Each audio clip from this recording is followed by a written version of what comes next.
la paix de notre Seigneur soit sur chacun d'entre nous ce matin. Shalom, shalom dans nos différentes maisons, shalom dans tout ce que nous faisons.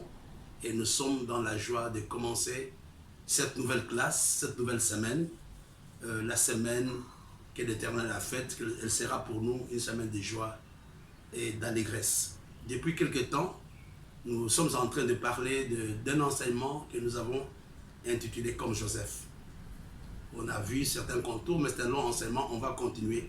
Mais ce matin, je ferai une petite pause par rapport à l'enseignement. En fait, il cadre toujours avec ce que nous sommes en train de faire. C'est pour répondre un peu aux préoccupations de certaines personnes qui nous ont écrit, qui nous ont appelés. Parce que l'école est pour vous. Nous ne suivons pas un programme, mais nous voulons répondre aux besoins et aux attentes des uns et des autres.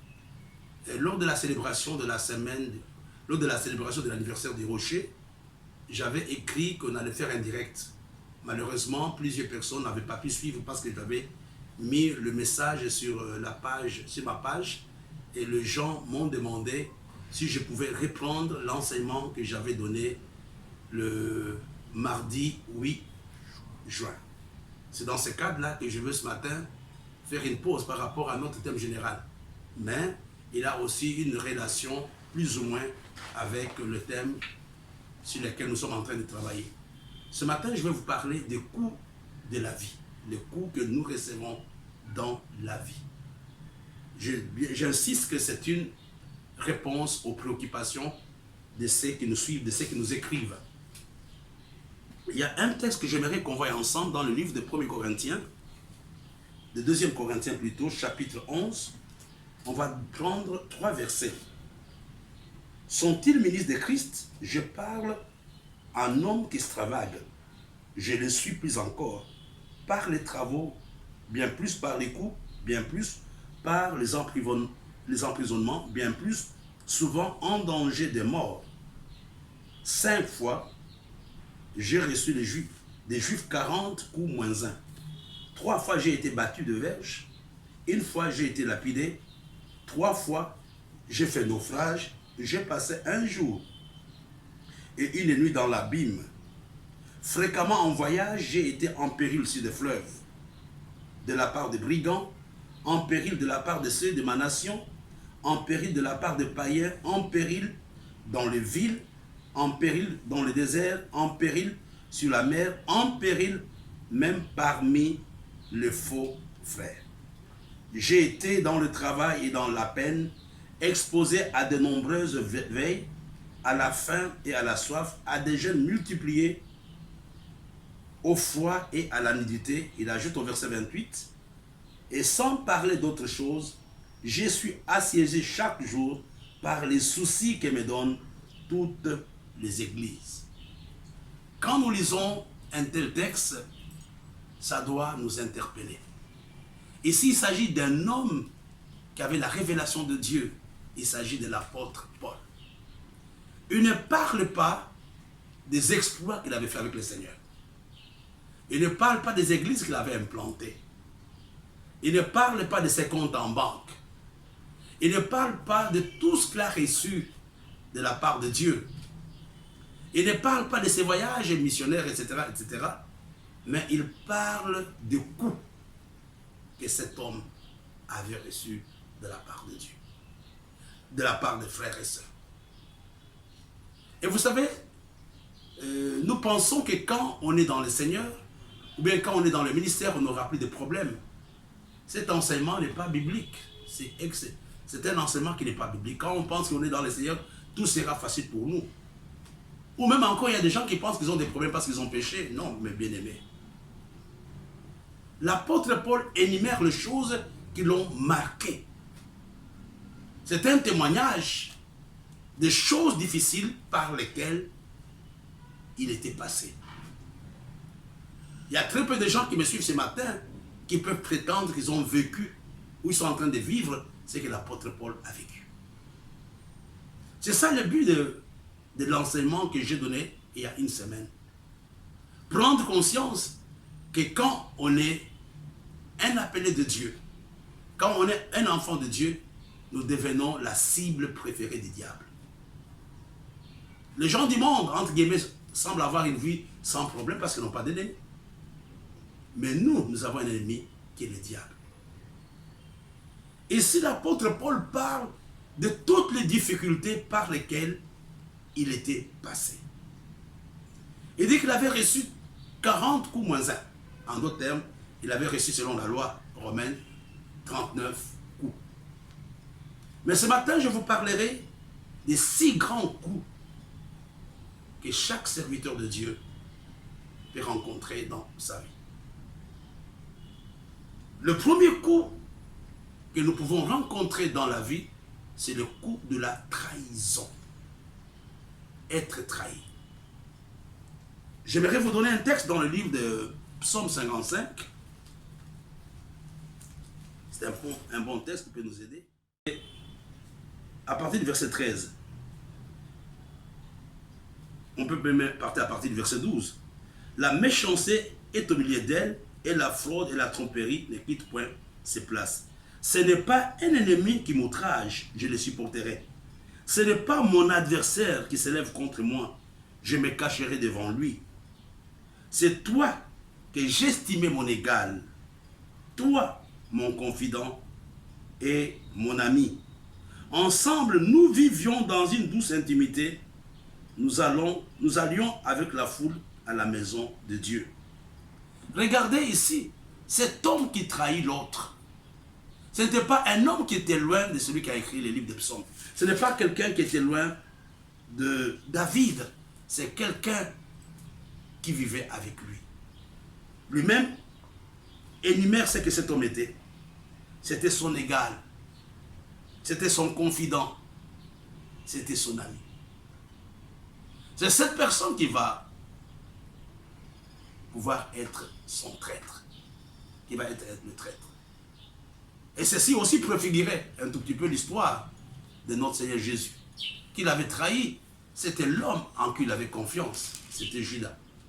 Il y a quelques années, j'avais prêché sur Judas. Les gens pensent que Judas n'était pas un homme important dans l'équipe, ce n'est pas vrai. Judas était un homme que le Seigneur avait premièrement choisi. Deuxièmement, c'était un homme que Jésus aimait. C'est la raison pour laquelle il était responsable de la trésorerie ou de la caisse des ministères de Jésus. Et troisièmement, c'était le seul qui n'était pas du village de Jésus. Ça signifie que Jésus l'aimait. Mais malgré cela, c'est Judas qui l'avait trahi. Le premier coup que tu peux rencontrer dans la vie, c'est le coup de la trahison. Si cela t'arrive, je n'aimerais pas que tu te décourages. C'est un coup qui est normal. Qui avait vendu Joseph? Ce n'était pas ses cousins. C'était les gens qui avaient le même sang que lui. Ce sont ces gens qui l'avaient vendu. Qui avait menti à Jacob, qui avait amené Jacob à faire un deuil pour un mort qui n'était pas mort. C'était ses propres enfants. Et la parole de Dieu ajoute quelque part qu'un homme aura pour ennemi les gens de sa maison.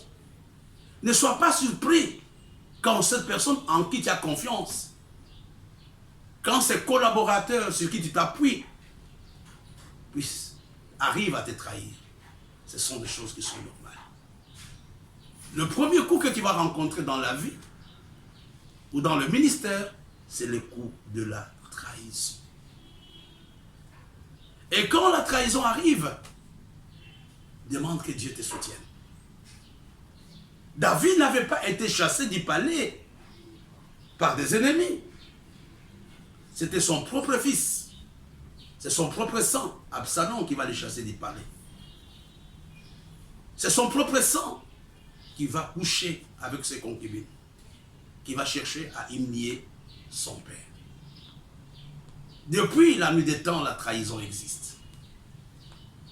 Qui avait trahi le Seigneur pour la première fois? C'était Lucifer, son ange. C'est lui qui l'avait créé. Et c'était lui qui l'avait trahi. Je prie ce matin que Dieu guérisse tous ceux-là qui sont blessés parce qu'ils ont été trahis. À cause de la trahison, certains s'arrêtent. À cause de la trahison, certains ont changé le ministère. Mais j'aimerais te dire, mon frère et ma soeur, il faut te ressaisir ce matin. La trahison fait partie de ce que j'appelle les coups du ministère, les coups reçus dans le ministère ou les coups de la vie. Fortifie-toi et marche. Le deuxième coup que nous pouvons rencontrer dans le ministère ou dans la vie, allons dans le livre de Psaume 35. Le livre de Psaume 35, le chapitre là, parle de lui-même. Et vous allez comprendre. À partir du verset 12, on va aller jusqu'au verset 17. Il dit, ils me rendent le mal pour le bien. C'est ça même la définition de l'ingratitude. Le deuxième coup, c'est le coup de l'ingratitude. Il dit, là c'est une bonne définition, ils me rendent le mal pour le bien. Moi je fais le bien, mais en retour, qu'est-ce que je récolte? Je récolte le mal. Mon âme est dans l'abandon. Et moi, quand ils étaient malades, je revêtais un sac. J'humiliais mon âme par le gêne. Je priais la tête penchée sur mon sein. Regardez. David dit que quand les autres avaient des problèmes, c'était ses propres. Il prenait cela comme étant ses propres problèmes. Il priait, il gênait, il gémissait parce qu'il les aimait. Mais regardez ce qu'il dit. Comme pour un ami, pour un frère, je me traînais lentement. Il n'a pas abandonné ces gens-là. Quand ils avaient des problèmes, c'était devenu des problèmes personnels de David. Mais regardez le verset 15, c'est là où les choses commencent à être intéressantes. Puis, quand je chancelle, ils se réjouissent et s'assemblent. Un homme que tu as aimé, un homme que tu as aidé, mais quand toi tu es dans les problèmes, et qu'est-ce que tu reçois comme récompense? Il se réjouit de ton malheur. Il s'assemble à mon insu pour m'outrager. Il me déchire sans relâche. Avec les impies, le parasite, moqueur, il graisse des dents contre moi. Seigneur, jusqu'à quand le verras-tu? Protège mon âme contre les embûches, ma vie contre les lionceaux. Et ici, David compare les ingrats comme les lionceaux. L'ingratitude, mes bien-aimés, fait du mal à l'homme. Mais il ne faut pas que ça nous arrête. Tu n'es pas le premier à être trahi. Tu n'es pas le premier à connaître l'ingratitude. Il y a des gens que tu as aidés. Il y a des gens que tu as soutenus. Mais aujourd'hui, ils te rendent le bien en mal. Je parle à toi. Regarde, à cause de leur comportement, tu es un homme blessé. À cause de leur comportement, tu as pris des décisions. Je ne dirai pas, je ne ferai pas ceci. C'est toi qui as prié pour que cet homme soit pasteur. C'est toi qui as donné l'argent pour que cette femme se marie. C'est toi qui as fait un tas de choses. Mais aujourd'hui, tu es devenu l'objet de moqueries parce que tu as des problèmes. Je suis en train de parler directement à quelqu'un. C'est toi qui as aidé ces messieurs qui n'avaient rien. Tes parents ont supporté ses études. Et il est devenu quelqu'un. Aujourd'hui, il t'a abandonné. J'aimerais t'encourager. Ne te venge pas. Ne rends pas le mal par le mal. Aujourd'hui, pardonne. Aujourd'hui, pardonne. Dieu n'a pas besoin, comme je l'ai dit souvent, de savoir qui a raison, bien qu'à tort. Dieu veut simplement que nous obéissions à sa parole. J'aimerais t'encourager, toi qui as le coup de la vie. Le coup de la vie laisse des blessures. Le coup de la vie paralyse. Le coup de la vie nous rend malades. Le coup de la vie nous rend pratiquement aigris. Tu es aigri à cause de la trahison. Tu es aigri à cause de l'ingratitude. Je m'adresse à toi ce matin. Le Seigneur t'interpelle, pasteur. Regarde aujourd'hui, à cause des choses que tu entretiens dans ton cœur, ton onction baisse. À cause des choses que tu entretiens dans ton cœur, l'amour pour ton mari, l'amour pour ta femme, l'amour pour ton église, l'amour pour tes amis baisse parce que tu n'as pas oublié la déception, parce que tu n'as pas oublié la trahison, parce que tu n'as pas oublié l'ingratitude. Ce message est pour toi ce matin. Es-tu prêt à pardonner? Es-tu prêt à demander à ce que Dieu intervienne? Es-tu prêt à dire à Dieu, aide-moi que je sorte de cette situation? Le troisième coup que nous pouvons avoir dans la vie, c'est le coup de l'abandon. Être abandonné. Jésus a été abandonné. Et j'aime bien l'histoire de David. Vous vous rappelez, quand la ville de Siklag avait été incendiée, les gens qui étaient avec lui cherchaient à les tuer, à les lapider. Les gens qui étaient avec lui l'ont insulté. Et quand nous voyons, quand David va prier, il va se fortifier, il va aller à la poursuite de l'ennemi. Même pendant la poursuite, il y a des gens qui l'ont abandonné. Le jour de Gethsémani, le Seigneur avait été abandonné à un certain moment. Il va demander aux disciples, ne voulez-vous pas veiller, ne fût-ce qu'une heure avec moi? Judas l'avait abandonné. Et je voudrais te dire que l'abandon est quelque chose, pas de logique, mais c'est quelque chose de normal. D'une façon ou d'une autre, tu peux abandonner. Moi, je connais des gens qui sont abandonnés, les ministères qui sont abandonnés, les hommes qui sont abandonnés. Je voudrais que si tu es parmi les gens qui sont abandonnés, que Dieu t'aide ce matin. Compte sur l'amour de Dieu. Ne regarde pas aux hommes. Ce n'est pas un homme qui t'a appelé. Ce n'est pas un homme qui a voulu que tu sois à la place que tu as aujourd'hui, même si tu es abandonné. Et souvent, l'abandon a une autre conséquence, c'est être incompris. Un autre prix que nous devons payer, c'est le prix de l'incompréhension. Et je vous dis souvent, les gens qui ont la grâce de Dieu, les gens qui sont des révolutionnaires dans leur génération, sont souvent incompris.